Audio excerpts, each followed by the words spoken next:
Good evening, everyone. Tonight we have some breaking news from ARK Invest, and this is news that Cathie Wood and ARK Invest have repurchased their Palantir shares, at least some of their existing position, 4.4 million shares of Palantir. This is on the back of Palantir's earnings release for Q1. Strong results, and many of us were wondering if Cathie Wood was going to return into the stock after that growth deceleration didn't play out as much as they, were worried about previously if you were following along with their commentary.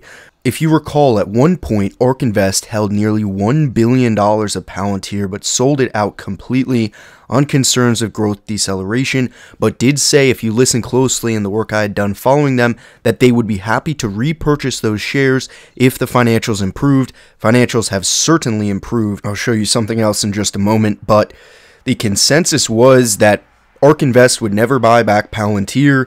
Of course, they have just now, and I think largely, ARK Invest is not the most significant indicator of Palantir's success, and I'm going to show you where they sold out in just a moment. On the news that Cathie Wood and ARK Invest just sold a bunch of Palantir on earnings day, no less. Innovation flagship ETF, minus 4 million on the day. This is shares. ARKQ and ARKW almost minus 1 million. Selling across the board to buy into other stocks on the way down. The biggest selling from Cathie Wood and ARK Invest management ever. Huge decline.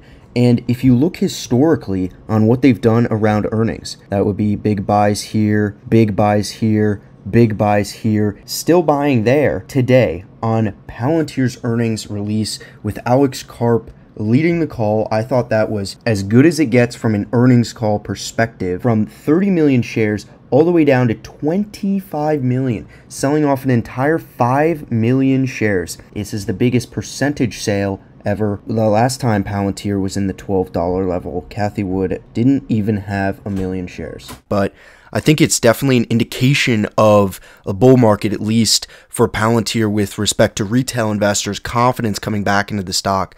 And we've seen really the stock get decimated ever since, of course, the beginning of the fall in February of 2020, and ever since then, of course, the collapse over a number of many months, but now we're seeing our first real rally off the back of strong financials, companies profitable, $3 billion in the bank, and so on and so forth.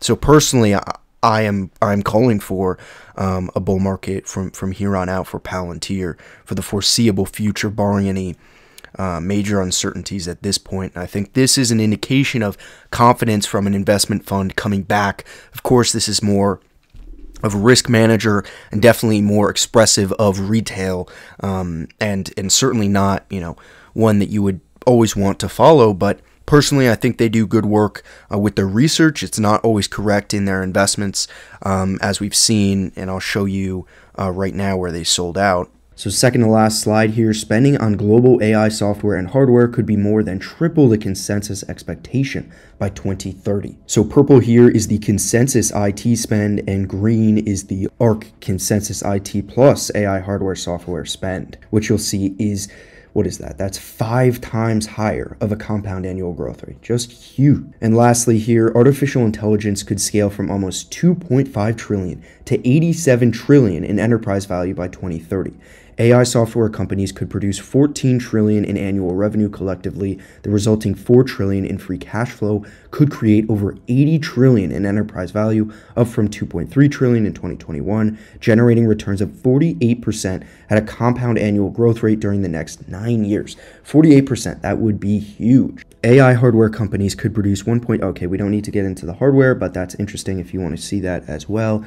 And here you have the internet compared to AI. AI as an industry is just getting started. So this is ARK Invest research. A lot of it aligns with Palantir. Palantir is one of their top holdings. So I think it's no surprise that what they're thinking about, even though they don't outright explicitly mention Palantir, is very much aligned there. Right here, I tweeted February 18th of this year, exactly 1 year ago, ARK sold out of Palantir. Unfortunately, it doesn't look like that was the best move. Let me show you the updated version of this chart.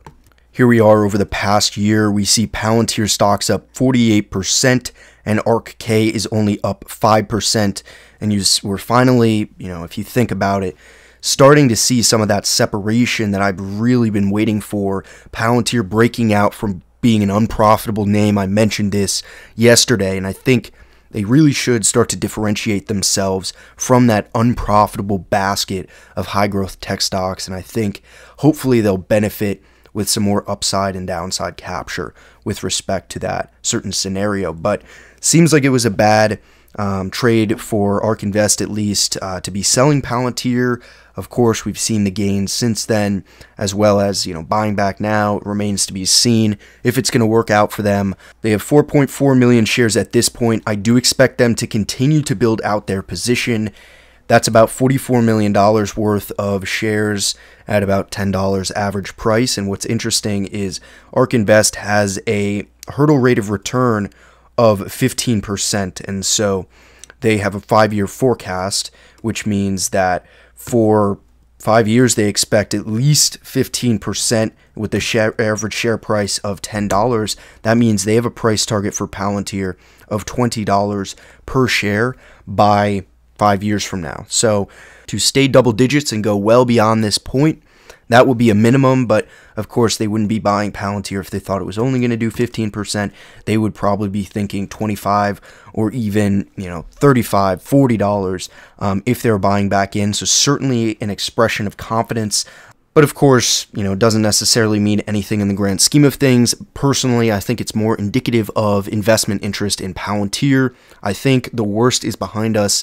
And I know, things could go the other way, but personally, I followed the stock every day since it went public. I think this sentiment has shifted. I thought it was going to have shift after the last quarter results for Q4 with that surprise profit, but we did get one more chance at the stock down. Really, just a few days ago, it was at 7, and it's crazy to see it's once again double digits. And I think this is the beginning. I'm going to keep saying it, of a really great year for Palantir, a really great year for the stock, and hopefully continuation of a really great decade for everyone invested in Palantir. So that's all I'm going to say for now. I think it's, again, an expression of confidence as far as I see it. I know some people are not a fan of ARK Invest, never have been, never were, and don't think this is anything of value. Personally, I just wanted to share and make a video on this breaking news as I record this, because I know it's going to be talked a lot about, and I do think they're going to continue to buy. You'll be hearing more about ARK Invest, and hopefully they'll actually share some of their research this time. We know they think the stock's going to at least double from here, so they're buying back in at the DPO price. Make of that what you will. But once again, I wanted to share it. I'm excited. I think the future is bright. And that's all I have for now. Thanks for watching. Until next time.